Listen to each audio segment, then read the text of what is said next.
On a cold November night in 2010, the quiet Russian village of Kushyovskaya became the scene of one of the most brutal crimes in modern history. 12 people, including 4 children, were slaughtered inside a family home. What investigators uncovered afterwards shocked the entire country. This is the story of the Kushyovskaya massacre. Kushyovskaya is a farming settlement in southern Russia's Krasnodar region, near the Black Sea. To outsiders, it was just another rural settlement, wide fields, farms, and old Soviet streets. But for nearly 2 decades, it had been ruled by a gang, the Tsapak group. Their leader, Sergei Tsapak, was more than a gangster. He was a local politician, a deputy in the district council, and chairman of the budget committee. On paper, he was a public servant. In reality, he was the face of fear. The gang began in the 1990s, during Russia's chaotic transition from communism. At first, they were raiders, collecting debts, intimidating farmers, enforcing protection schemes. But they grew into something much larger. A Mafia-style organization that controlled land, businesses, and even people's lives. Farmers had to pay tribute to keep their land. Businesses couldn't operate without permission. Those who resisted often disappeared, their bodies later found in fields or forests, if they were found at all. Everyone in Kushyovskaya knew the rules: pay, obey, or die. The reign of terror was no secret. A farmer beaten to death after refusing to sell his land. A businessman strangled in his car. Girls harassed and assaulted by gang members with no consequences. Police files contained complaints, but cases were quietly closed. Witnesses recanted or vanished. Local prosecutors ignored evidence. For the villagers, silence was survival. To speak out against Tsapak was to invite death. As one local later said, "The law didn't protect us. The gang was the law." Among those who refused to bow was Server Amatov, a prosperous farmer. He was wealthy, independent, and unwilling to submit to the gang's demands. To Tsapak, Amatov represented defiance. Some investigators also believed Tsapak carried a personal vendetta. Years earlier, his brother Nikolai had been killed under mysterious circumstances, and he suspected the Amatov family was somehow connected. By late 2010, tensions had reached a breaking point. And on that November night, Tsapak decided to send a message, not just to Amatov, but to the entire village. On the night of November 4th, 2010, Kushyovskaya slept under a heavy, cold sky, unaware that terror had arrived at the doorstep of the Amatov family. Inside the modest farmhouse, children played quietly in one room while adults gathered in the kitchen and living area, talking, laughing, and planning the coming days.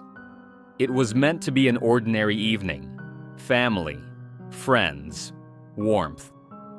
But outside, the shadow of Sergei Tsapak's gang loomed. The attackers burst into the home with calculated violence. Doors were smashed open, furniture overturned, and terrified screams echoed through the rooms. Adults were overpowered, bound, and stabbed, some victims receiving dozens of wounds. Children tried to hide, but some were caught and strangled. Others perished in the growing smoke as the killers set the house ablaze. Flames spread quickly, consuming walls and ceilings, filling the rooms with smoke so thick that escape became impossible for those trapped inside. Neighbors would later recount hearing the sounds of struggle and screams that tore through the village night. But by the time anyone dared approach, the house was already engulfed in flames. 12 people had been killed, 8 adults and 4 children. The once quiet farmhouse became a scene of unimaginable horror. And in the streets of Kushcheovskaya, people whispered the same chilling words. Only Tsapak could have done this. News of the massacre shocked Russia. It wasn't just the body count. It was the revelation of what locals had been living with for years. Suddenly, the entire country was asking, how could a single gang rule a village with such impunity? How could officials allow murders, rapes, and extortion to continue for decades? Under pressure, federal authorities intervened. Within days, investigators from Moscow arrived in Kushcheovskaya. Arrests began. Among those detained were gang members like Igor Chernik and Vladimir Alexeyev. By mid-November, Sergei Tsapak himself was in custody. The inquiry revealed a chilling history of violence. Prosecutors uncovered evidence of at least 19 murders committed by the gang. They heard testimony from witnesses who described how the Tsapak group had extorted farmers, killed rivals, and terrorized women.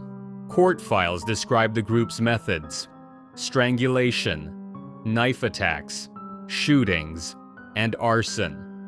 Some victims were killed in front of their families to spread fear. The massacre of November 2010 was just the climax, the crime so shocking that authorities could no longer look away. The trial began in 2012 and dragged on for over a year. Inside the courtroom, villagers who had once lived in fear finally spoke out. They described decades of intimidation, of silence, of lives destroyed by a gang that acted like untouchable warlords. In 2013, the verdict came. Sergei Tsapak, the leader, sentenced to life imprisonment. His closest allies, including Igor Chernik and Vladimir Alexeyev, also received life sentences. Other members of the gang received long prison terms. For many in Kushcheovskaya, it was justice delayed, but finally delivered. But Tsapak would never serve his life sentence. On July 6, 2014, just months into his imprisonment, he was found dead in his cell.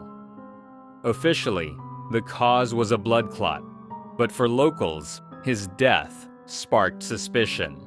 Was it natural, or was it a convenient end to a man who knew too much? Even with the gang destroyed, Kushcheovskaya could not easily heal. Families still bore the scars of violence. Residents remembered how neighbors had cooperated with the gang, how police had ignored pleas for help. Trust was broken. Federal authorities promised reforms, and some corrupt officials were dismissed. But for villagers, the lesson was bitter. For nearly 20 years, they had lived under a criminal dictatorship, and the state had done nothing. The Kushcheovskaya massacre is more than a story of one terrible night. It is the story of how crime and corruption can strangle an entire community. For years, the Tsapak gang ruled openly, while those with power looked the other way. It took the slaughter of 12 innocent people, including 4 children, for justice to arrive. Today, the fields of Kushcheovskaya are quiet again, but the memory of the massacre lingers, a warning etched into the village's soul. When fear replaces law and silence becomes survival, evil is allowed to grow unchecked. And once it takes root, it can consume an entire community.